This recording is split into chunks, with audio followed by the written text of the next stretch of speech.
E aí galera, aqui quem fala com vocês é o Lúcio, o seu narrador para mais um vídeo. E hoje vamos falar sobre o novo episódio de Osni RPG, O Segredo na Ilha. Primeiramente, eu quero deixar claro para vocês que esse foi um episódio meio, digamos assim, controverso na comunidade. Tem muita gente que gostou, tem muita gente que odiou, tem muita gente que falou que foi só uma sessãozinha aí. E por causa disso, eu fiz uma enquete aqui na aba comunidade do canal. Vão lá dar uma olhada e votem no que você achou. Se o RPG foi bom, médio ou ruim, essa sessão em específico, porque eu mesmo diria que eu estou em dúvida sobre essa sessão. Então é isso, vamos para o vídeo. A sessão começa com o Vanderlei meio que acordando durante a noite e ouvindo alguns sons. Ele tenta chegar até a janela para abrir e é uma dúvida que eu fiquei desde a primeira sessão. Eu não entendo por que as janelas dessa casa elas não abrem, porque o Selbit sempre narra que ela abre um pedaço. Será uma forma de bloquear para que os jogadores no futuro não tentem pular a janela e acabem se machucando por algum susto ou algo do tipo? Ou é alguma outra coisa que a gente não sabe? Eu creio que é só isso. É mais uma vez o Selbit tentando, de certa forma, fazer algo que limite os jogadores de certa forma, ok? Pelo menos esse limite possivelmente seria do bem, por causa que a casa é muito alta. Então, possivelmente, se qualquer jogador pensasse sequer em se jogar ali, se machucaria muito. Então, o Vanderlei começa a ouvir esses sons e eu já percebi logo que era um evento. Eu chamo de evento quando acontece algo dentro do teu RPG que é independente aos players. Vamos falar, por exemplo, que você está num RPG e vem um meteoro até o planeta. Isso é um evento. O meteoro vai vir e ele foi totalmente decidido pelo mestre. Os players, logicamente, podem modificar o evento e tal. Isso é o que eu chamo de eventos. São eventos que não ocorreram por culpa dos jogadores nem nada do tipo. Ok? Agora, se os jogadores fizeram alguma coisa que ocasionaram, por exemplo, na vinda de um meteoro, aí já não considero mais como sendo um evento. Outra coisa dos eventos também é que normalmente eles estão certos para acontecer na sessão. Independente do que os jogadores façam, possivelmente eles vão acontecer. Independente dos jogadores estarem lá ou não, o evento vai acontecer. E eu desde cara já percebi que era alguma coisa do tipo. E enquanto isso, todos os jogadores faziam parte desse evento em locais separados, né? O Vanderlei acordava com alguns sons, depois foi surpreendido com algumas cobras e coisa do tipo. Já a Bárbara acordou no farol e viu uma espécie de figura saindo da água. A Melie, ela acordou em seu quarto e viu em seu armário um vestido de noiva, enquanto o Olivier, ele viu o Cavalcante vindo para cima dele e dos pais dele, ok? O Milo, ele nesse momento não participa do evento, fazendo com que algo interessante aconteça. Uma coisa que eu achei é que esse episódio, ele é bem semelhante, não diria que é uma referência necessariamente, mas ele lembra muito a o Hoteleiro, o dia do Hoteleiro, lá no Segredo na Floresta. Vou tentar não dar spoilers, não vou dar spoiler praticamente para quem não assistiu. É o seguinte, lá também acontece algo semelhante, mas eu, pelo menos, no início, você não sente necessariamente que é apenas um sonho. Você entende que tem outras coisas acontecendo ali também. Uma sensação que não me trouxe nesse RPG dessa vez. No Segredo da Ilha, essa cena de tudo acontecendo, das criaturas seguindo eles, não me dava nenhum tipo de medo. Eu sabia que ela não teria nenhuma chance, tipo, de machucá-los fisicamente. Eu achei, não vai machucá-los fisicamente, não faz sentido machucá-los fisicamente. No máximo, eles acordam ali e tomam 1 ou 2 de sanidade. Dito e feito, era tudo parte de um sonho estranho e todos eles, de certa forma, conseguem sair. Alguns saem de uma certa forma, que é entrando em quadros. Nesse momento, quem entra em um quadro é o Olivier, que entra pelo quadro do pintor.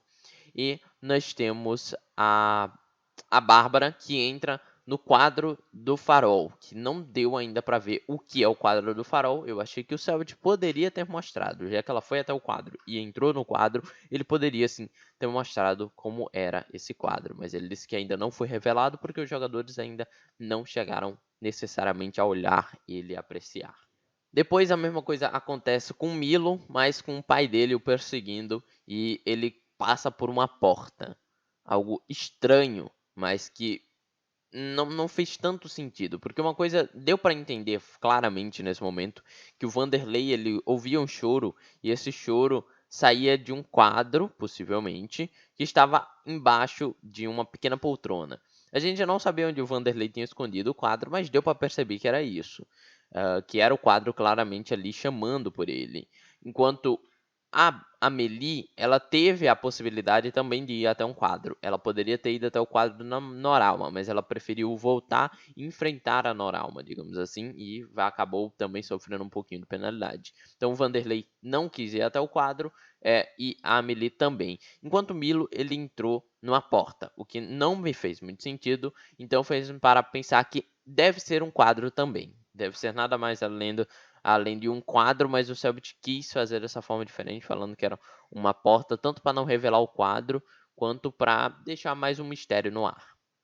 Não foi um puzzle que me atraiu tanto, mas eu senti uma leve afliçãozinha em certos momentos, mas assim como os jogadores que também repararam que aquilo era um sonho, então acabaram fazendo ações que não fariam se realmente fosse algo real ou se achassem que fosse algo real.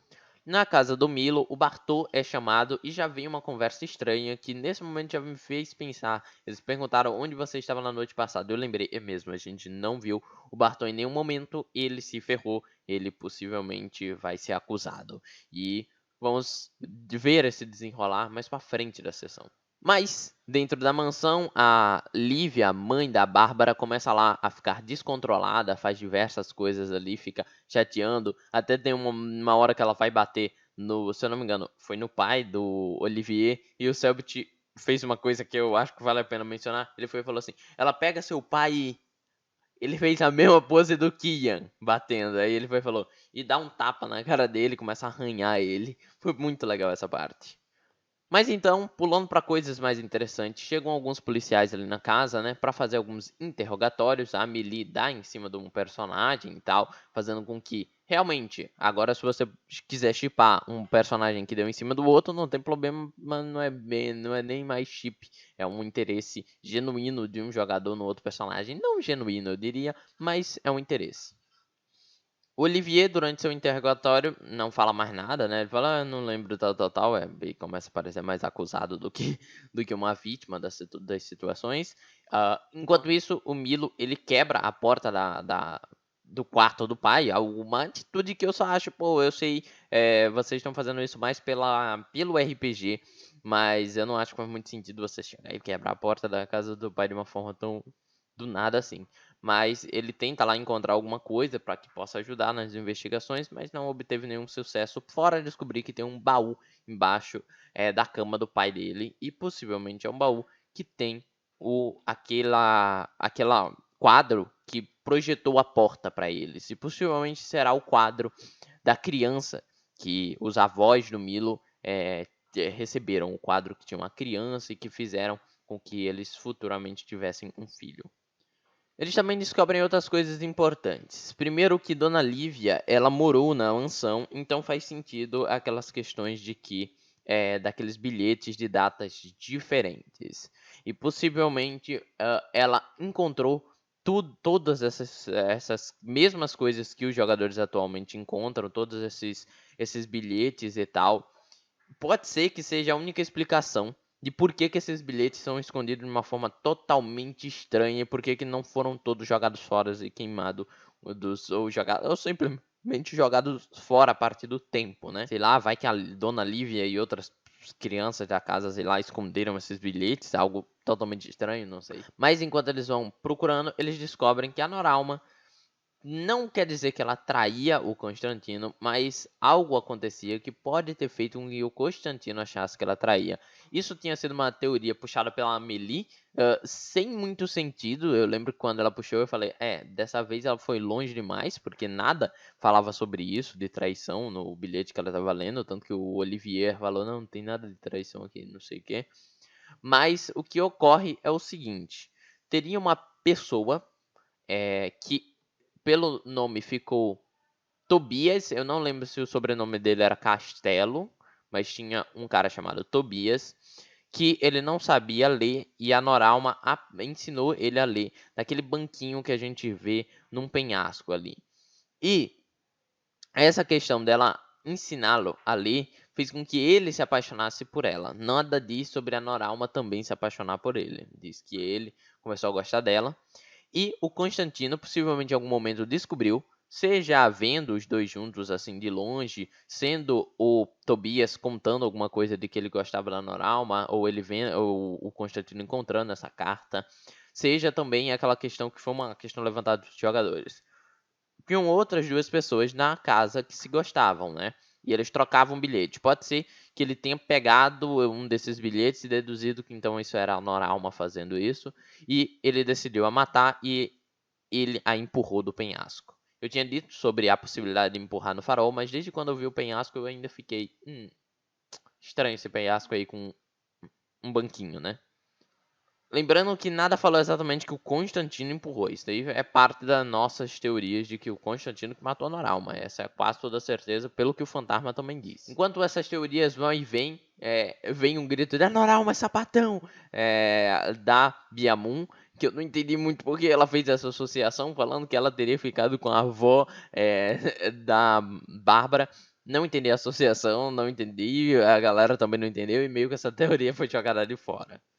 Enquanto você teoriza, você acaba cometendo alguns erros ou acertos ainda não, ainda sem fundações, como foi no caso da traição. Mas depois de o Selbit falar várias vezes para eles irem para a igreja, todo mundo se reúne finalmente nesse local, com o Vanderlei tendo ido primeiro. Eles sentam, se distribuem lá no local e conforme o policial da vila vai falando, o Bartô acaba sendo acusado. Ali, se eu não me engano, foi pela freira do local, mas também começam a fazer uma acusação à freira, porque ela sabe pintar. Então, será que não é ela que fez aquela questão, já que o Bartô possivelmente não saberia pintar um quadro? Mas o Bartô não sabia de nada do que tinha acontecido no dia passado, e o que ocorre é o seguinte: o quadro é descoberto, eles tiram o quadro do pano, e o Bartô começa a ser afetado por ele, se tornando uma fera ali e começa a bater no policial. Ele é contido, controlado com a ajuda dos jogadores, falando para ele se acalmar. E aí vem uma parte de uma questão que é uma teoria que eu já tinha visto pensando que era: será que o quadro não necessariamente afeta você quando você especificamente está sozinho?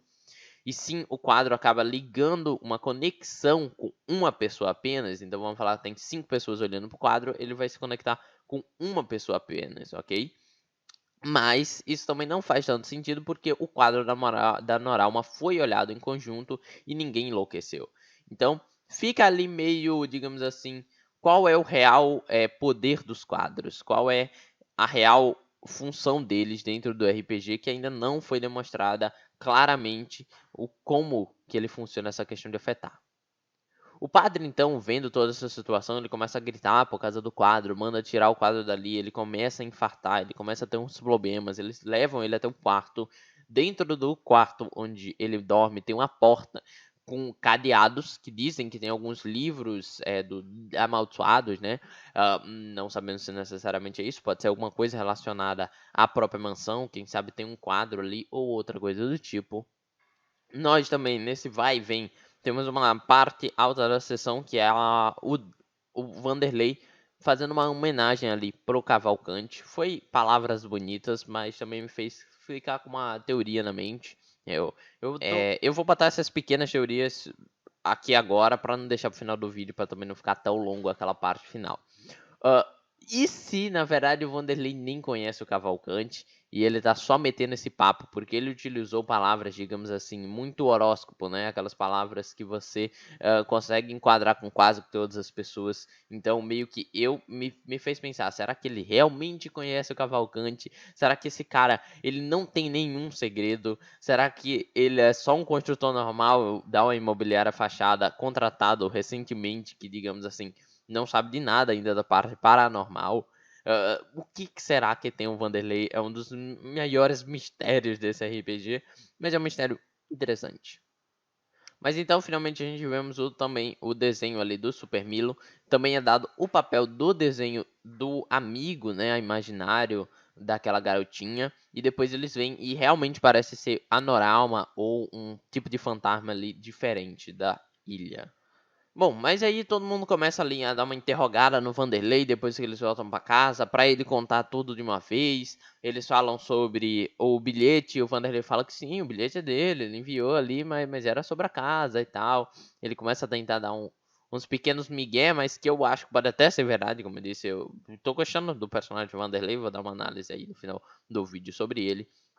E eles meio que colocam ele assim contra a parede e tem uma hora que ele se revolta e fala, ah, vou mostrar o quadro, ele pega o quadro, a galera decide ver o quadro, a galera vai e olha o quadro também, tem a fantasma da pianista, né, eu chamei assim o fantasma da pianista, que possivelmente ela chora enquanto toca, fez pensar em uma coisa que falaram que o Constantino ele pintava quadro, se eu não me engano falou no plural, de alguém com um véu, né? Como se fosse uma noiva, né?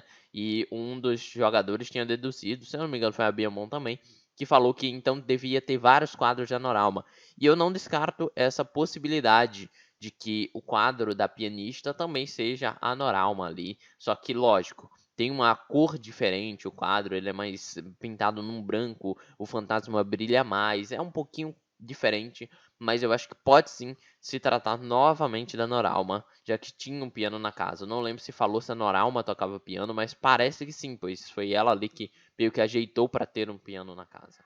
Bom, vindo aqui pro final, praticamente terminou a sessão assim, todo mundo foi dormir. E antes de partir para a teoria, isso com relação a essa questão de que se eu gostei ou não do episódio, eu quero só falar um pouquinho do Vanderlei, que eu estou me surpreendendo. Ele não lembra o Dante, ele não lembra o Thiago Fritz. E isso é bom, significa que o Hakim novamente superou suas capacidades, conseguiu fazer um personagem diferente, e eu diria que é o personagem mais humano da mesa, mesmo ele sendo o personagem ali com maiores segredos, digamos assim. Segredos, entre aspas, né? Porque pode não existir nenhum. Mas eu tô curtindo muito o Vanderlei. Tô achando ele contingente. Ele não acredita, pelo menos mostra que não acredita do que nada que tá acontecendo. Mas que ele acredita que as crianças, né? Os jovens ali, eles não estão falando isso à toa. Eles não estão loucos da mente, nem nada do tipo. Então pode ter alguma razão. Então por isso que ele decide não fazer algumas coisas. Falando um pouquinho mais sobre outros personagens, eu gosto de como a Bia Moon e o Olivier estão, digamos assim, estagnados em questão de evolução de personagem, porque eles não têm mais passado para contar, pelo menos é o que parece. Eles só estão seguindo o fluxo do RPG e ajudando muito em teorias e tal. Eu estou curtindo como os dois estão prosseguindo sem altos e baixos, né? Eu acho que eles estão mantendo uma média, eles são a parte divertida da sessão. Eu gosto do tipo de interpretação deles, porque é um tipo de interpretação de, cara, vou pegar um personagem, não vou fazer vozinha, vou fingir que eu sou uma voz e tal, e vou fingir emoções. Vou fingir emoções é uma palavra muito forte. Fingir emoções. Você num RPG, você pode fingir emoções se você quiser em certas situações, mas eu não gosto muito. É uma coisa que eu odeio RPG gringo, principalmente por causa disso. Parece que eles tentam fingir emoção o tempo inteiro. O tempo inteiro eles estão fingindo emoções. Eles estão. Não, deveria. Cara, eu não consigo no RPG fingir tantas emoções assim em todos os momentos.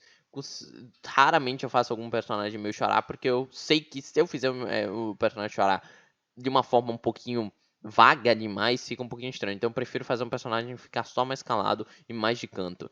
E é um problema que eu tenho com o Milo e a Bárbara. O tempo inteiro, quando eles estão revoltados, entre aspas, eles gritam, eles esperneiam, eles fazem coisinha. O Milo, ele toda vez respira forte quando tá com medo. Eu não curto muito esse tipo de interpretação que leva a algo mais semelhante a uma atuação. Você pegar e fingir que é o personagem e que você agora vai fingir que o personagem está chorando e tal. Eu não curto esse tipo de interpretação mesmo. Então, por isso, eu diria que o personagem na minha categoria de personagens da sessão do RPG, eu acho que a Bárbara é o personagem que eu tô mais odiando agora. Ela gritando, ela fazendo coisas que eu tô, cara, você é uma jovem que parece que o Milo, que é uma pessoa que seria uma pior personagem como segundo. Pior não, gente, tá? Só pra falar. Em nível de melhor, eles são os mais baixos, né? Tá, pior. Fala pior. Não tem problema, não tenho medo de nada aqui, né? Acho que a Bárbara tá sendo o pior personagem pra mim, por mais que ela ajude muito em teste e tal. Ajudar em teste não me vale. Eu não tô gostando de algumas coisas que a Gabi tá fazendo de metagame. Ela entrar no quadro foi muito. Ah, o Olivier entrou no quadro e eu gostei, porque o Olivier foi o primeiro a entrar no quadro. Ele só pensou em entrar no quadro porque ele viu o quadro derretendo e falou: pô, tá derretendo, eu vou entrar no quadro derretido, pô. Mas a Bárbara entrou, porque tinha ouvido ele falar. Ela foi atrás do quadro no quarto do Vanderlei. E é porque ela não percebeu o que ela falou. Ela falou sofá, mas ela queria procurar onde ela tinha ouvido o choro. Então, meio que, tipo assim, ela também usou meio que ali um pequeno meta, que é difícil de desfazer. Quando você sabe da informação, você faz meta assim, até de. Ah, cara, eu vou fingir o quê? Vou procurar num canto aleatório longe? Não, eu vou procurar num canto que eu sei que vai estar. Então, eu não tô curtindo essa questão da Gabi. Falem aí o que vocês estão achando do personagem da Gabi. Eu acho que ela grita demais, ela é revoltada demais de um jeito que é meio insuportável. Pode fazer parte da personalidade dela, mas sei lá, nas primeiras sessões eu achava ela tão mais legal. Ah, o Milo, eu só acho que o Milo. Não sei, eu acho que falta alguma coisa pra mim, pro Milo. Acho que ele tá sendo um personagem que falta algo. Eu não vejo personalidade grande nele. Eu acho que quando ele incorporar mais Eu Sou o Miguel, pode ser que ele se torne um personagem um pouquinho mais interessante. E eu já falei que a Biamon e o Olivier estão seguindo uma reta. Gosto mais da Biamon porque o Goulart, ele fala sempre do mesmo jeito. Não que você precise, como eu tava falando, não que você precise fingir emoções, mas, pô, parece que ele não sente emoção mesmo no RPG, cara. Então, e o Vanderlei, eu tô gostando dos mistérios dele. Ele também é um personagem que tá no fluxo. Desde a primeira sessão, ele tá seguindo uma linha reta que não cai, não sobe. Ele tá só sendo o mesmo personagem sempre. E vale a pena um personagem assim também. É melhor do que um personagem que caia muito nas pontuações, digamos assim, dessa forma. Agora indo um pouquinho para as teorias, eu tenho que falar alguma coisa que é o Cavalcante, ele bateu a cabeça, ou seja, aquela teoria de que a cabeça dele foi explodida no terceiro andar, eu acho que ela, minha e da Biamun, né, porque a Biamun que meio que falou isso e eu complementei achando que ele foi arrastado, ela faz mais sentido agora. Porque o que acontece? A gente ouviu uma batida na sessão, então meio que o que ocorreu? O Cavalcante, ele pegou o quadro no primeiro dia e escondeu no seu quarto. No segundo da noite, ele entrou lá dentro do terceiro andar e foi pego por alguma criatura, ou se assustou, ou alguma coisa aconteceu. Tipo, ele mancou, ele errou e ele caiu de cabeça no chão e desmaiou. Seja lá o bicho que foi, pegou o corpo dele, que eu acho que poderia ter sido o pintor, arrastou o corpo dele até a praia. Como diz, não tem marca de pegada, e mais tem uma marca de alguém sendo arrastado. A criatura da Noralma voa, então pode sim ter sido a criatura da Noralma, mas eu não acho muito sentido a criatura da Noralma pegar o corpo e levar para longe, porque ela não parece ter esse tipo de, eu vou deixar ele num local bonito para fazer uma pintura. Quem sabe a Noralma, eu acho que ela também possivelmente sabia pintar, né? Então, a criatura arrastou ele até o local lá, e aí explodiu a cabeça. Por isso que o sangue está espirrado lá naquela pedra. Então, a criatura foi lá, explodiu a cabeça dele. Depois, o pintor, ou de alguma coisa, uma criatura pintou toda a cena ali e colocou o quadro no lugar. Eu acho que pode ser o fantasma do pintor, porque ele levou até um local bom para fazer uma pintura. Outra coisa é que a cara dele, né, tinha alguma coisa que era diferente, não era só sangue, que poderia ter sido usado como tinta, ok? Outra coisa é a teoria do L joga, que o L joga fala que os quadros eles já estão pintados e é uma previsão para o futuro. No caso, o quadro que tinha a criança que fez com que os avós do Milo tivessem um filho, na verdade não foi o quadro que deu essa bênção para eles terem um filho. O quadro digamos assim, fez com que previu o destino que era eles terem um filho, ok? Então ele só, digamos assim, previu o destino. E teria sido a mesma coisa do Cavalcante. Não acho que faz tanto sentido, porque eu acho que a gente teria encontrado mais quadros de morte, mas pode ser que no terceiro andar esteja repleto de quadros de mortes, né? Quadro de pessoas mortas e tal. É uma teoria também boa. Mas até porque é um ponto de virada, né? Uma teoria que muda o que a gente tá pensando no exato momento. Mas não sei, eu real acho que essa questão de falar que os quadros são do futuro necessariamente. Eu sei que morte tem a ver com o futuro, mas eu não sei, não tá me pegando tanto essa teoria, mas é uma possibilidade. Sobre os vultos de tinta aparecendo durante a sessão, não entendi qual o significado dele, nenhum. O Olivier também, o Goulart, se não me engano, ele falou numa live que também não entendeu nada. E eu realmente não entendi, não sei se é a mente dos personagens que estão pensando naquilo e que na verdade não existia, ou se é pela membrana estar afinando, esse tipo de criatura, elas estão começando a aparecer, né? Que seria os zumbis de tinta. Estou chamando dessa forma, criaturas de tinta no geral. Não sei, não sei. Também pode ter sido que o Selbit, sem querer, acabou botando um vulto durante a sessão em algum momento, né? Que deu para ver que teve um momento ali que ele botou, que eu acho que foi sem querer. E aí ele ficou brincando também com os jogadores. Pode ter sido isso, mas eu ainda vou na teoria de que tem alguma coisa que a gente não sabe sobre esses vultos ainda e tal. Agora eu vou falar o que eu achei do episódio. Cara, eu diria que foi um episódio controverso. As partes, tipo, que normalmente, eu vou até botar dois comentários aí que apareceram na naquela questão que eu disse da aba comunidade. Vai lá votar agora, antes de eu dar meus pontos. Vai lá votar na aba comunidade, depois você volta aqui para terminar o vídeo. Aproveita também, já que você vai dar essa olhada, se inscreve no canal se você não é inscrito, porque vem muita teoria pela frente, muitas análises, e dá um like aí para poder ajudar a engajar o vídeo, ok? E se você gosta do meu conteúdo, eu recomendo você também assistir os outros vídeos, só deixar eles rodando aí, outros vídeos que saem entre as análises, porque isso vai ajudar o YouTube, ele falar, porque o YouTube ele vê assim, se você assistiu um vídeo e não assistiu outros dois do mesmo canal, ele vai falar, não vou recomendar, ele não vai assistir, ele não vai fazer uma distinção de que esse vídeo tem a ver com esse vídeo e que os outros dois é um vídeo mais para outro público do canal. Ele não vai fazer essa distinção. Então eu tô lançando aí uns vídeos de Mouse and Guardian. Vocês que gostam aí do canal, gostam das minhas análises, assistam também, só para dar essa alavancada aí pro YouTube perceber, tá bom, eu vou recomendar vídeo para esse cara. E ative o sininho para você ter certeza de que vai ser recomendado. Certeza entre aspas, porque às vezes o YouTube vacila também. Bom, agora voltando aqui, nesse vídeo em específico, já tá com 15 votos, tá? O negócio da aba comunidade, 20% falou que é bom, 67% falou que era mediano e 13% falou que o episódio foi ruim. Eu acho que 13% deve dar aí, acho que 2 pessoas votaram, 3 pessoas votaram nessa quantidade. E os comentários que a gente já tinha aqui é o Jeremy que falou: só achei interessante a partir da treta na igreja, e o Olivier mostrando os desenhos. Tudo entre esses dois eventos foi meio tedioso. E o Ogramaki falou: para mim foi mais de desenvolvimento, não teve grande avanço na investigação. Concordo nessas questões, foi uma sessão diferente, como todo RPG vai ter. Todo RPG vai ter aquela sessão que não vai evoluir nada. Eu recentemente estava narrando uma sessão de um RPG meu, por exemplo, e foi uma sessão que só teve praticamente conversa dos jogadores ali. Só que a diferença é que não durou 5 horas, durou 2 horas de sessão. É bem diferente do que você ter 5 horas de personagens falando. Isso abaixa minha nota para esse episódio, digamos assim.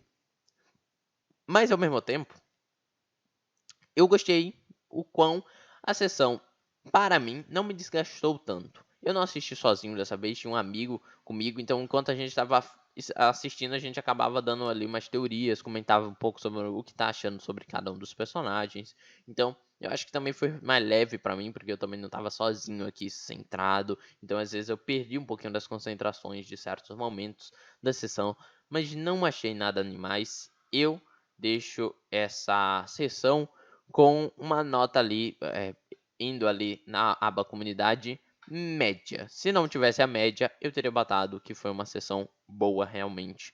Que eu gosto, não achei muitos pontos baixos na sessão. Ela foi mais a mesma coisa de sempre aí, sem nenhum ponto alto, mas poucos pontos baixos. Pelo menos na minha teoria ali inicial. Quando a gente terminar essa temporada, eu vou fazer um ranking inteiro, tá? Do RPG. E eu acho que a gente já tá caminhando pra metade do RPG, viu, gente? Eu acho que esse foi o quê? Episódio 4 ou foi o 5? Foi o episódio 4, correto? Sim, esse foi o episódio 4. Se eu não me engano, o Selbit disse que não teriam 10 episódios, ou ele falou que não teria 15. Eu, real, acho que essa campanha, eu acho que por ter 5 horas e tal, eu acho que 10 episódios vai ser o suficiente para acabar. Se for mais de 10, real, Selbit, você vacilou, hein? Você vacilou. E outra coisa interessante para falar é que o Selbit ele falou que escreveu 30 páginas para essa sessão e não usou nenhuma. Glória. É assim que se faz um RPG. Não fique fazendo 30 páginas para serem inutilizáveis, porque é chato ficar fazendo isso. Por fim, outra teoria que eu esqueci de falar é que o Cavalcante ele tinha uma chave no bolso. E eles vão possivelmente ir atrás dessa chave. Possivelmente é a chave que abre o quadro da Nossa, me enrolei. É a chave que abre o quadro da Noralma. Faz muito sentido, até porque tinha sangue ali perto do quadro, então pode ter sido o Cavalcante ali machucado que fez aquilo. E como ele acessava o terceiro andar, poderia ser simplesmente pelo quadro e não escalando. Até porque se fosse escalando, os jogadores escolhessem escalar também a mansão, poderia dar trabalho para o mestre. Ele ia fazer janelas indestrutíveis mais uma vez. Que nem a do Vanderlei, né? Que é uma janela de vidro, mas que ele falou que é muito grossa e vai ser difícil de quebrar. Mas é isso. A nossa análise vai terminando por aqui. Eu espero que vocês tenham gostado desse vídeo. Então aqui que falou com vocês foi o Lúcio, o seu narrador, e fui.